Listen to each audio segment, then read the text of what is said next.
नमस्कार, मैं दीपक झोलाछा पत्रकार पर मैंने दर्शकों का बस्ता। बात की जाए देश की, तो देश में आपने सुना होगा बहुत सारे एनजीओ, बहुत सारी समाज सेवा संगठन बनाकर अपने संगठन को मजबूत करने के लिए, अपनी राजनीति को चमकाने के लिए और अपने चेहरे को पॉपुलर करने के लिए संगठन बना लेते हैं। लेकिन संगठन के नाम पर उनका जब काम देखते हैं तो काम जीरो होता है। लेकिन कई उसी उन्हीं के बीच में कोई युवा, कई लोग ऐसे होते हैं कि जो रियल में मानवता सेवा करते हैं। और जैसे कि गांधी जी का सपना था कि स्वस्थ भारत होगा तो स्वस्थ देश होगा, स्वस्थ भारत का जो मिशन था, उन्होंने जो सपना देखा था वो सपना सरकार ने भी काफी हद तक उसको पूरा करने में कोशिश की। लेकिन निस्वार्थ भाव से सेवा करने वाले आप हमारे साथ में देख सकते हैं, जो कि लगभग नियमित 8 साल से भोपाल में अपने लोगों को जागरूक करने के साथ साथ जहाँ पे अब जो पेड़ है, पेड़ को भी बचा रहा है। पेड़ को बचाने के साथ साथ जो पेड़ में खील लगी रहती है, कुछ उसमें कटाव हो जाता है, उनकी देख रेख करते हैं। जहाँ पे कचरा उनको दिख जाता है वहाँ पे अपना उनके देख सकते हैं गाड़ी में थैला रखा है, उस थैले में जो कचरा कहीं पे इकट्ठा करके कई एक सही जगह डाल देते, पर्यावरण प्रदूषण से भी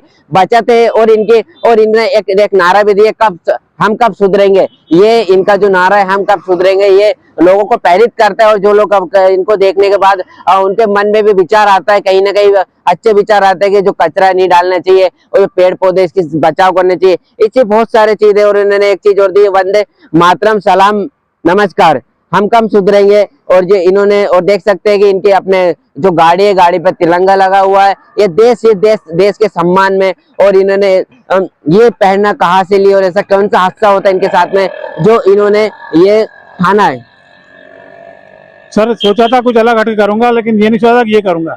तो मुझे लगा कि नहीं, ये ज्यादा जो है, अभी ये नारा दिया था गांधी जी ने, स्वच्छ भारत स्वस्थ भारत का, लेकिन चुटकी वाला काम था जिसपे किसी भी नेता ने ध्यान नहीं दिया। देश आजाद होने को 75 साल हो गए। अगर उसी टाइम अगर ध्यान दिया था, करोड़ों रुपया जो खर्च हो रहा है, 1 करोड़ रुपया बचता। और बीमारियां आ रही है, वो बीमारियां नहीं होती। तो मोदी जी ने स्वच्छ भारत शुरू कर बहुत अच्छा किया है। मैं उनके इस काम से बहुत खुश हूँ। और निरंतर 8 साल से मैं कर रहा हूँ। 400 गाँव और शहर घूम चुका हूँ। उसके बाद 700 गाँव शहर, उसके बाद मैंने गिनती करना बंद कर दिया। मुझे जहाँ भी लगता है कि मुझे जाना है तो मैं निस्वार्थ अपने पैसे से खर्च करके और गाड़ी से घूम कचरा भी उठाता हूँ, झाड़ू लगाता हूँ। झाड़ू देख रहे हैं आप मेरा, तो झाड़ू दिखाने के लिए झाड़ू लगाना, कचरा उठा के कचरा डब्बे में डंप करता हूँ। तो लोगों को संदेश देता हूँ। जब भी मैं निकलता हूँ तो मुझे 10 सज्जन ऐसे मिलते हैं कि हम अब कचरा नहीं करेंगे, बहुत बड़ी बात है। और अगर आदमी सहयोग करेगा, अपना कचरा कचरे के डब्बे में डालेगा, तो जैसे कह रहे हैं हमारे देश को या शहर को स्वच्छ बनाना नहीं, अपने आप स्वच्छ बन जाएगा। आप जाते होंगे लोगों के बीच में, वो आप तो देखते होंगे, तो आपको क्या किस प्रकार के? हाँ, सभी तरह के मिलते हैं। कुछ अच्छा लगता है, कुछ बुरा लगता है। 5 उंगलियां बराबर नहीं होती। इसलिए मैंने जिस दिन काम शुरू किया था तो अपने कान और पीठ मजबूत करके निकला था कि चाहे कोई मुझे कितना भी कुछ बुरा बोले, अच्छा बोले, अगर मौका लगे तो स्वच्छता के लिए मुझे मार भी ले, धरती को गंदा करने की खातिर, तो मैं मार खाने के लिए तैयार हूँ। लेकिन कचरा गंदगी करना बंद कर दे।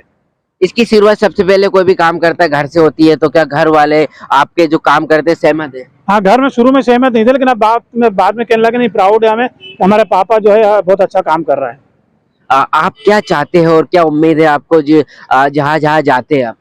बस यही है कि हर इंसान को स्वच्छता में सहयोग देना पड़ेगा। उससे पेड़ों में से कीले भी निकालता हूँ मैं। तो पेड़ों में हमने जादू तो नहीं, कीले ठोक रखी है। हमारे एडवर्टाइज के बोर्ड लगा रखे हैं। हमको अगर एक कांटा लगता है, तार लगता है या कील लगती है, हम फौरन डॉक्टर के पास जाते हैं टिटनेस का इंजेक्शन लगवाने के लिए।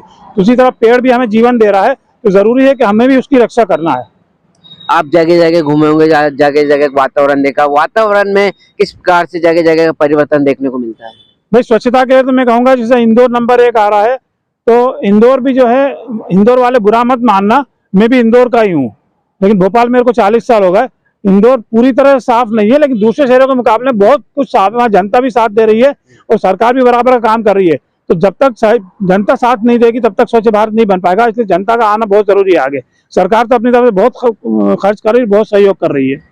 आपको नियमित 8 साल हो चुके हैं। और बाकी राजनीति की बात की तो राजनीति का आप मंत्री, किन किन लोगों से आपकी मुलाकात हुई, उन्होंने आपका जो तारीफ की और आपको सम्मानित किया? मुझे कमलनाथ जी भी कर चुके 2 मरतबा, शिवराज सिंह जी कर चुके हैं। और शिवराज सिंह जी खास तौर से जहाँ भी कहीं मिलते हैं, इत्तेफाक से, भले 8 साल में 5-7 बार ही मुलाकात हुई होगी, लेकिन मैं उनका बहुत धन्यवाद करता हूँ कि मुझसे हाथ मिला करके बात करते हैं और कहते हैं मुल्ला जी आप बहुत अच्छा काम करो इस उम्र में, जो आपसे लोगों को प्रेरणा लेना चाहिए। उन्होंने बाकी और इसको आपके जो मिशन को आगे बढ़ाने के लिए इस पर विचार, आपने कहीं विचार किया कि आप जो घूम रहे हैं आपके साथ में और भी टीम घूमे और जागरूकता फैलाए, इस प्रकार से कोई? भाई, अब मैं तो क्या है, संडे को दिन भर करता हूँ। तो मैं आपकी जो भी चैनल इस माध्यम में कहना चाहूँगा कि भले आपके साथ मैं झाड़ू लगा रहा हूँ अभी, तो झाड़ू लगाने के बाद मेरे को बैनर भी दिखाता हूँ। अगर एक जना कोई मेरे साथ चलेगा, भले बैनर लेके चले, तो जो काम मेरे को 2 घंटे में हो रहा है वो काम करने में मुझे आधा घंटा लगेगा और मेरा समय बचेगा। तो मैं किसी से फोर्स नहीं कर सकता। मैं तो दिन भर करता हूँ, अगर मेरे साथ कोई आना चाहे भले 10 मिनट चले मेरे साथ, लेकिन चलने के मेरे साथ काम करे तो 2 से 4 हाथ होंगे तो काम भी आसान पड़ेगा और लोगों को आसान हो जाएगा। और दूसरा क्या, मुझे मोबाइल चलाते नहीं आता बराबर, इसलिए मैं सहयोग नहीं कर सकता, लेकिन मेरा नंबर जिसके पास हो फोन कर जब आना चाहे इतवार को, तो जो जहाँ बोलेगा मैं सफाई करने को तैयार हूँ। सफाई अभियान में भी जो आप जो शासन द्वारा भी कार्यक्रम आयोजित किया जा रहा है, जो उनमें ऐसी कुछ कमी लगी कि शासन को इस प्रकार से और काम करने चाहिए तो जो स्वच्छता है और अच्छे से होगा?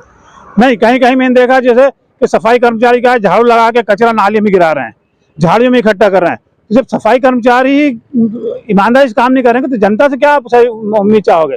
तो सफाई कर्मचारी के तारीफ तो करूंगा कि अच्छा, क्योंकि मेन तो मतलब धरती माता के सेवक वही है। सवेरा होने से पहले शहर को साफ करके रखते हैं, उसके बाद जैसे शहर में हम घर से बाहर निकले, दुकान खोली तो कचरा फेंकना शुरू कर देते हैं। तो इसलिए सफाई कर्मचारी भी कहना चाहूंगा कि आप ईमानदारी से काम करिए, भले थोड़ा कचरा उठाइए लेकिन उसको कचरे के डब्बे में डालिए, झाड़ियों में या नाली में नहीं डालें। तो कचरा कुछ जो कचरा हम न जानबूझ के नाली में फेंक रहे हैं, नालों में फेंक रहे हैं, और कुछ उड़ के नाली और नालों में जा रहा है। तो नाली और नाले होते हैं केवल गंदे पानी के लिए, और नदियां होती है साफ पानी के लिए। जो कचरा सूखा 5 किलो होता है वो गीला होने का 25 किलो हो जाता है। तो सफाई कर्मचारी भी हमारी तरह इंसान है, गीला कचरा कैसे उठाएगा? प्रकृति ने हमें सब कुछ दिया, हमने प्रकृति को क्या दिया? प्रकृति को हमने कुछ नहीं दिया, सिर्फ बर्बादी कर रहे हैं। लेकिन अब लग रहा है कि लोगों को लगा, जैसे कोरोना आया था उसके बाद से लोगों को काफी कुछ लगा, सोच रहे हैं कि नहीं हमें भी प्रकृति को जो है हम जो दे रहे हैं प्रकृति वापस हमें लौटा रही है। जैसे अभी एक इस पे वीडियो पे आया था कि वो कहाँ पे हिमाचल में कहाँ बाढ़ में जो है पहाड़ पे से पूरा सब कचरा आया, तो उसमें लिख दिया था कि प्रकृति ने जो 18% GST के साथ कचरा वापस लौटा दिया हमको। तो हमें सहयोग करना पड़ेगा। बहुत अच्छा मैसेज दिया था उन्होंने, तो हम अगर सहयोग करेंगे हमारा देश स्वच्छ बनेगा, मुझे पूरा भरोसा है। ये थे हमारे साथ जिन्होंने ठाना है कि हम कम सुधरेंगे और इनके कुछ नारे और ये सब, ये लगभग 8 सालों से नियमित जहाँ पे उनको कचरा मिलता है लोगों को जागरूक करते, जागरूकता फैलाते। इन्होंने ठाना है सेवा करने के, एक मानवता का जो जीवन होता है, कहा जाता है कि आप धर्म से बढ़कर एक सबसे बड़ा धर्म होता है मानवता और इंसानियत। वो धर्म कहीं कहीं यहाँ पे देखने को मिलता है, क्योंकि प्रकृति ने ही हमें सब कुछ दिया है। हमने प्रकृति को क्या दिया है? आप भी एक बार विचार करें कि आपने प्रकृति को क्या दिया अपने समय, क्योंकि आप भी आपके आसपास कचड़ी भी होता है, लेकिन आप उस कचरे को देखकर अनसुना कर देते हैं। वही कचरा एक दिन आपके लिए बीमारी का कारण बनता है। इसलिए आप सब जागरूक होकर जो इनकी मिशन है, इस मिशन को सक्सेस करें।